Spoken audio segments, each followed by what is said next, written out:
Good evening everyone, welcome to my YouTube channel. तो दोस्तों आज हम बात करेंगे, विषय है हमारा हिंदी में हम वर्णमाला के बारे में बात करेंगे। तो वर्णमाला का मीन्स होता है वर्णों का व्यवस्थित समूह। तो वर्णमाला के बारे में बात करने से पहले दोस्तों हमारे चैनल को सब्सक्राइब कीजिए, लाइक कीजिए। चलिए दोस्तों शुरू करते हैं। वर्णमाला हमारा विषय चैप्टर है वर्णमाला, जिसमें हम वर्णों का व्यवस्थित समूह, जिसे हम वर्णों का व्यवस्थित समूह कहते हैं। वर्णमाला मीन्स वर्णों का व्यवस्थित समूह। ठीक है, तो वर्ण बात करते हैं। वर्ण कितने प्रकार के हो गए? 52 हो गए। 52 मीन्स 52 वर्ड हो गए। जितने प्रकार के हो गए वर्ण टोटल होते हैं 52 होते हैं। तो वर्ण को हम किस और नाम से जानते हैं? ध्वनि नाम से जानते हैं। और किस नाम से जानते हैं? स्वर नाम से जानते हैं, ध्वनिग्राम नाम से जानते हैं, अक्षर नाम से जानते हैं, फिनोन नाम से जानते हैं। तो ये मोस्ट इंपॉर्टेंट है। ये वर्ड को हम और किस नाम से जानते हैं? ध्वनि नाम से भी जानते हैं, सर्वनाम से जानते हैं, ध्वनिग्राम नाम से जानते हैं, अक्षर नाम से, फिनोन नाम से। तो एक लाइन में इस प्रकार से क्वेश्चन पूछा जाएगा कि वर्ड को हम और किस नाम से जानते हैं। तो इसमें से 3 ऑप्शन में एक ऑप्शन इन्हीं में से दिया होगा, जिसमें ध्वनि भी दिया जा सकता है, ध्वनिग्राम भी दिया जा सकता है और विनोम भी दिया जाता है अक्षर, जिनमें से हमें एक राइट आंसर चुनना है जो कि इन्हीं में से ठीक होगा। ओके, तो हम इनमें से जो बात करते हैं वर्ड की, तो वर्ड हो गए हमारे ध्वनि, जिसे हम ध्वनि नाम से भी जानते हैं, सर्वनाम, ध्वनिग्राम, अक्षर, विनोम। ठीक है, तो ये मोस्ट इंपॉर्टेंट है दोस्तों। तो आगे बात करते हैं भाषा की सबसे जो छोटी इकाई होती है वो लघुत्तम वर्ड जो है ना। तो वर्ड की हम बात करते हैं, जो वर्ड को हम क्या कहते हैं? सबसे छोटी इकाई जो होती है, लघुत्तम जो इकाई होती है वो क्या होती है? हमारी वर्ड होती है जो अखंडित होती है, जिसे हम विभाजित नहीं कर सकते, मतलब अखंडित होती है। का है तो का को हम विभाजित नहीं कर सकते हैं। ठीक है, तो का हमारा ये इस प्रकार से, इसलिए ये वर्ड है जो अखंडित ध्वनि होती है, जिसे क्या कहते हैं? हम लघुत्तम इकाई बोलेंगे सबसे छोटी, या फिर अखंडित ध्वनि भी बोलते हैं। ठीक है, 1 नंबर क्वेश्चन इस तरह पूछा जाता है। वर्ड को हम क्या कहते हैं, किस नाम से, और मतलब उनको किस नाम से जाना जाता है? तो हम उसे हम ध्वनि भी कह सकते हैं, अक्षर भी कहते हैं, फिनोम कह सकते हैं। ठीक, और उससे सबसे कौन सी इकाई है? सबसे छोटी इकाई है, बड़ी इकाई, इनमें से सबसे कौन सी इकाई है सबसे? तो वो लघुत्तम इकाई है। ठीक, और कैसी ध्वनि है? अखंडित ध्वनि है। ठीक है, इनमें सबसे छोटी इकाई कौन सी होती है? वर्ड होती है। ठीक है, तो सबसे छोटी इकाई किसको बोलेंगे?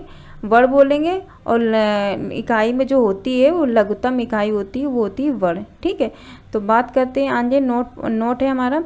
तो वर्ड जो होता है वो भाषा की सबसे लघुत्तम इकाई होती है, और वर्डों से जो मिलकर समूह बनता है वो शब्द बनता है। जैसे का से कमल, का मल, ये एक शब्द हो गया जैसे कि।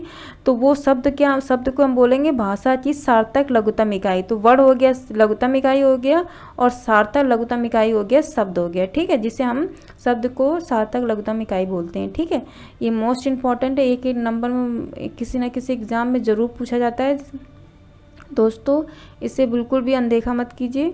और चलिए दोस्तों हम आगे बात करते हैं।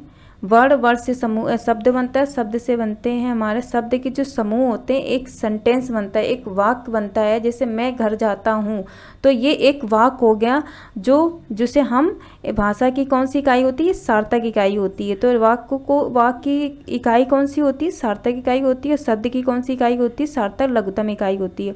और वर्ड की कौन सी इकाई होती है? लघुत्तम इकाई, जो सबसे छोटी इकाई है। ठीक है, और ये लघुत्तम इकाई है। छोटी मतलब लघुत्तम इकाई।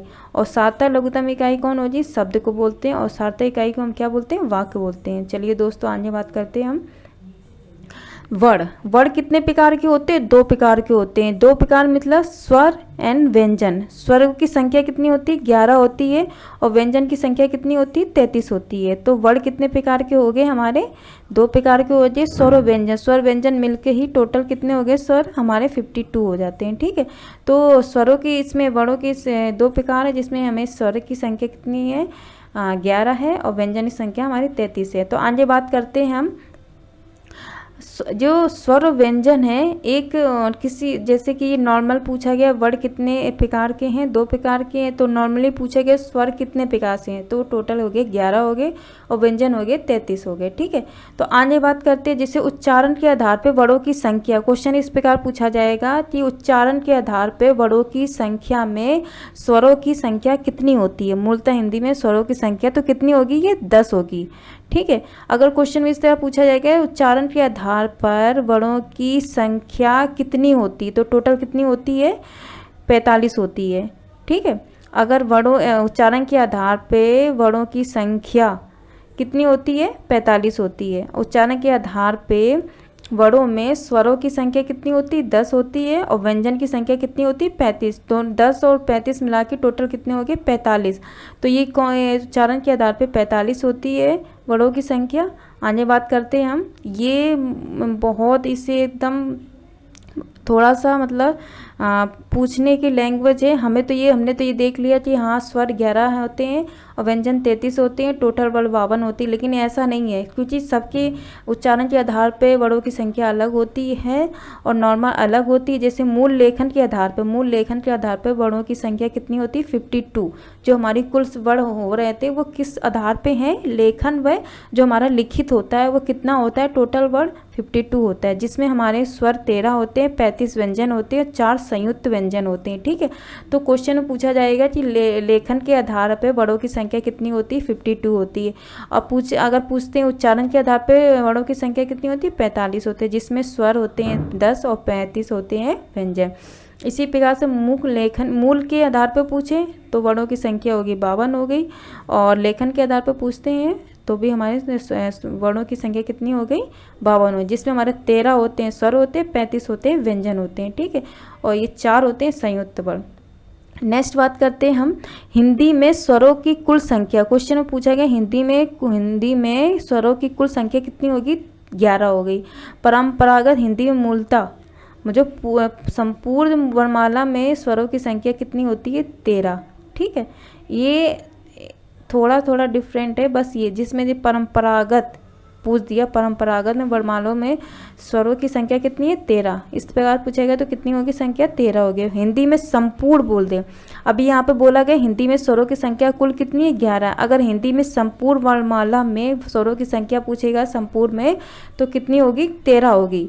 और परंपरागत में पूछेगा संपूर्ण स्वरों की संख्या कितनी होगी, 13 होगी। ठीक है, हिंदी में स्वरों की संख्या टोटल हो गई 11, और संपूर्ण हिंदी में संपूर्ण वर्णमाला में पूछेगा तो 13 हो जाएंगे। ठीक है, तो दोस्तों यहाँ हम बात करते हैं, अभी हमने स्वर व व्यंजन के बारे में बात करी, अब हम बात करते हैं स्वर के बारे में। स्वर जो हैं जो स्वतंत्र रूप में बोला जाता है, जो हम स्वतंत्र रूप से बोलते हैं वो उनको हम क्या बोलते हैं, स्वर बोलते हैं। स्वर को हम दूसरे शब्द में उनको बोल सकते हैं, जो उसका दूसरा अर्थ होता है अच होता है। स्वर को हम अच भी बोल सकते हैं। 1 नंबर में क्वेश्चन इस तरह पूछा जाएगा, स्वर का जो अर्थ होता है, स्वर को हम दूसरे रूप में क्या नाम से पुकार सकते हैं, क्या नाम हो सकता है उसका, तो वो हो सकता है अच। ठीक है, तो हम बात करते हैं आगे जो स्वर हैं टोटल कितने हैं, मात्रा व उच्चारण के आधार पर स्वरों का जो वर्गीकरण था, ये पहला था हस्त स्वर, हस्त स्वर को ही हम लघु स्वर कहते हैं, मूल स्वर कहते हैं। ठीक है, ये पहला हो गया हमारा मात्रा उच्चारण के आधार पर स्वरों की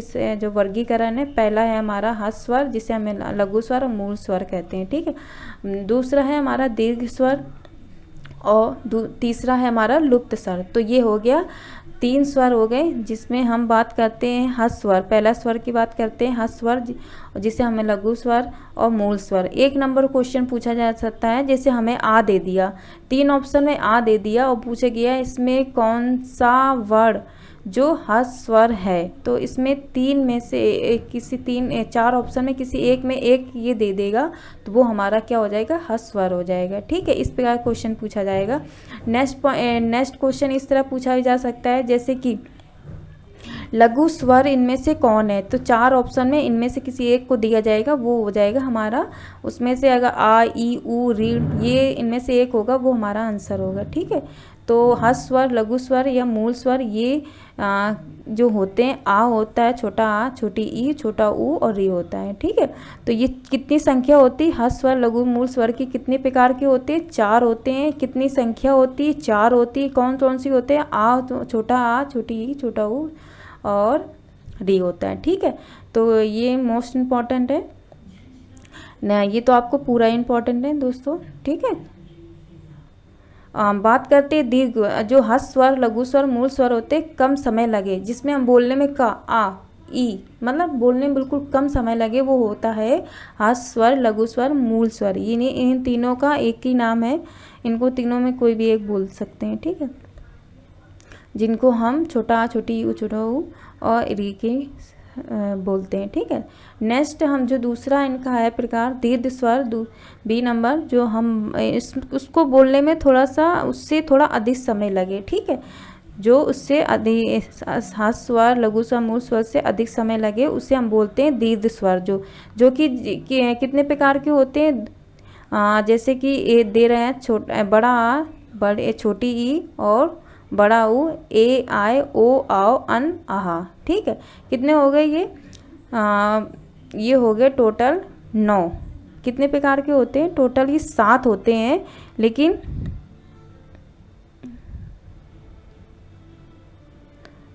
सॉरी हाँ, दीर्घ जो स्वर होते हैं वो टोटल उनकी संख्या कितनी होती है? 7 होती है। ठीक है, बात करते हैं इनमें जो दीर्घ स्वर जो होते हैं इनमें बोलने में अधिक समय लगता है। किससे अधिक समय लगता है? ह्रस्व स्वर और लघु स्वर मूल स्वर से बोलने में अधिक समय लगता है। ठीक है, तो हम बात करते हैं जो दीर्घ स्वर होते हैं, बड़ा आ होता है, छोटी ई होता है और बड़ा ऊ होता है, ए आय ओ आओ अंग आहा। तो इन्हें हम जो इसलिए इनको अलग अलग लाइन में लिखा है ताकि ये क्वेश्चन इस तरह पूछा जाता है, जैसे कि बड़ा और छोटी ई और बड़ा ऊ जो है ये 3 वर्ण, इनको हम सजाती स्वर भी बोल सकते हैं। जो दीर्घ स्वर तो हैं ये सभी दीर्घ स्वर हैं, लेकिन इसमें जो 3 ये हैं वो सजाती स्वर हैं।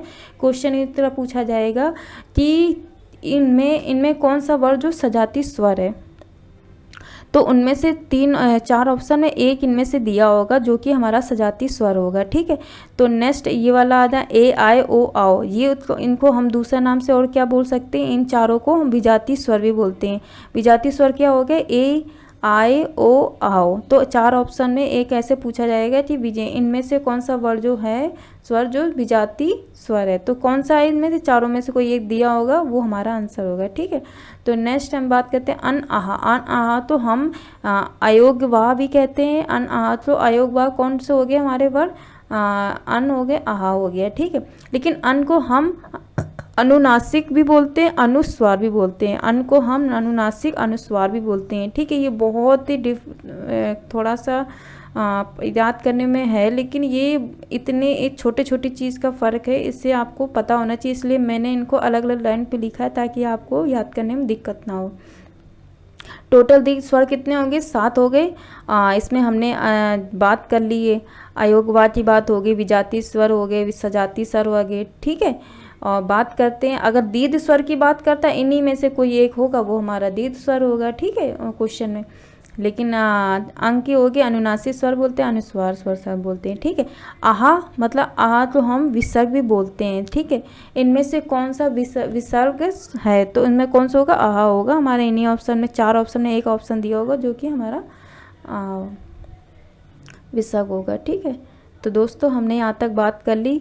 तो बड़ा आ, छोटी ई, बड़ा ऊ ये हो गए हमारे सजाती स्वर, और ए आय ओ आओ ये हो गए हमारे विजाती स्वर। अंग आ हो गया अयोग्यवाह, जिन्हें हम इन्हें अनुनासिक कहते हैं, अनुस्वार बोलते हैं, और आ को हम बोलते हैं विसर्ग बोलते हैं। तो ये सब क्या हो गए? हमारे दीर्घ स्वर हो गए। ठीक है, ये पूरे इनमें नेक्स्ट हम स्वर की बात करते हैं, जो हमारा थर्ड है लुप्त स्वर। दीर्घ स्वर से भी अधिक समय लगता है, तो ये दीर्घ स्वर से भी अधिक समय लगे बोलने में, उससे हम बोलते हैं लुप्त स्वर। तो ये चिन्ह अगर हो किसी भी शब्द या वर्ण उसमें, तो ये हमारा कौन सा स्वर होता है? जब हमारे ऑप्शन क्वेश्चन पूछा जाएगा एग्जाम में, तो उनमें से कोई किसी भी शब्द में ये लगा होगा, तो हमारा वो कौन सा स्वर कहलाएगा?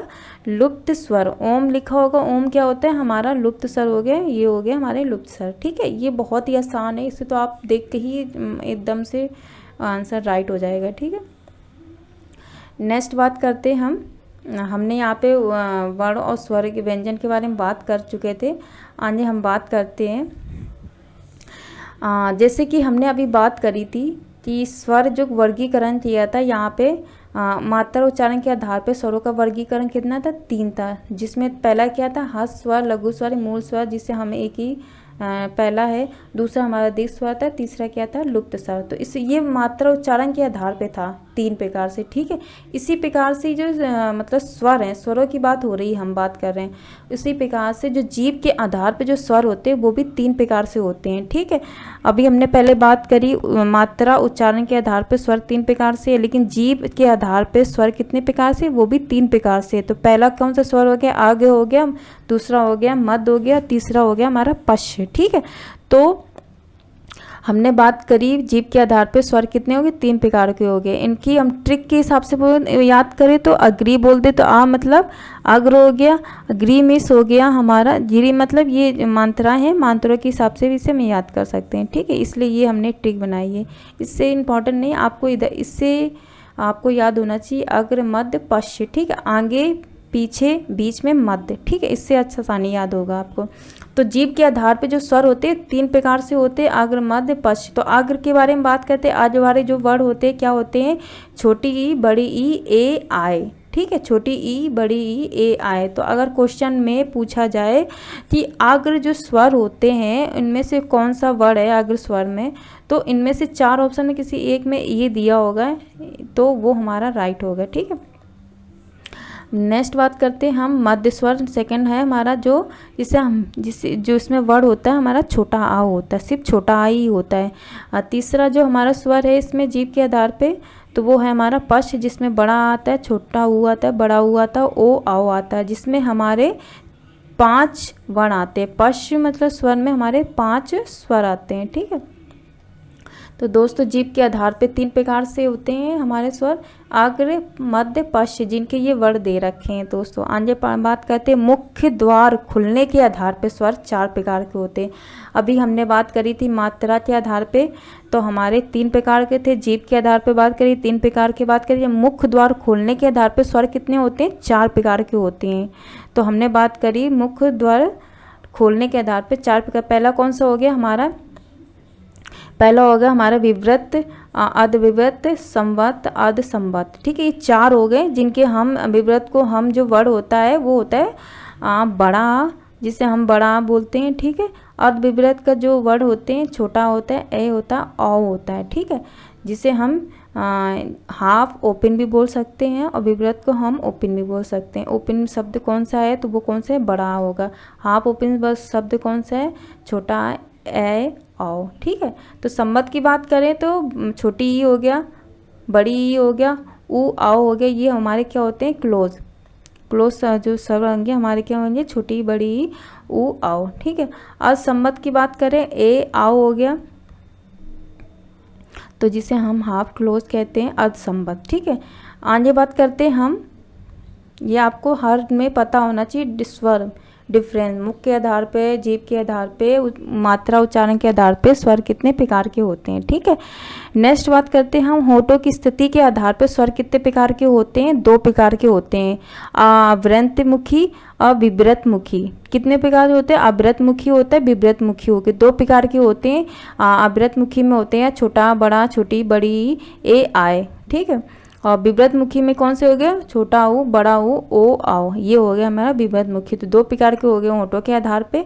बात करते हैं नेक्स्ट हमारा हवा के नाक व मुंह के से निकलने के आधार पे, हवा नाक मुंह से निकलने के आधार पे कितने प्रकार के हो गए, ये भी 2 प्रकार के हो गए। निर्नासिक हो गया और अनुनासिक हो गया। ये कितने हो गए, निर्नासिक में छोटा बड़ा हो गया, अनुनासिक में भी छोटा में बड़ा में ऊपर बिंदी हो गई, ठीक है। नेक्स्ट बात करते हैं संयुक्त स्वर। संयुक्त स्वर को ही हम विजातीय स्वर भी बोलते हैं, जैसे कि ए आए ओ आओ। तो ए जो होता है हमारा छोटा आ और छोटी ई से मिलके बनता है ए, ठीक है। तो आए बनता है हमारा छोटा आ और ए से मिलके बनता है हमारा आए। तो ओ बनता है हमारा छोटा आ, ऊ से मिलके बनता है हमारा ओ आओ। आओ जो हमारा होता है छोटा आ और ओ से मिलके बनता है हमारा आओ। तो ये हो गए हमारे संयुक्त स्वर, 2 शब्दों से मिलके जो बने होते हैं शब्द, 2 जो वर्णों से मिलके एक वर्ण बनता है वो हमारा संयुक्त स्वर कहलाता है, जिसे हम विजातीय स्वर भी कहते हैं। ये 4 प्रकार के होते हैं, ए आए ओ आओ। तो दोस्तों हमारे चैनल को सब्सक्राइब कीजिए, लाइक कीजिए।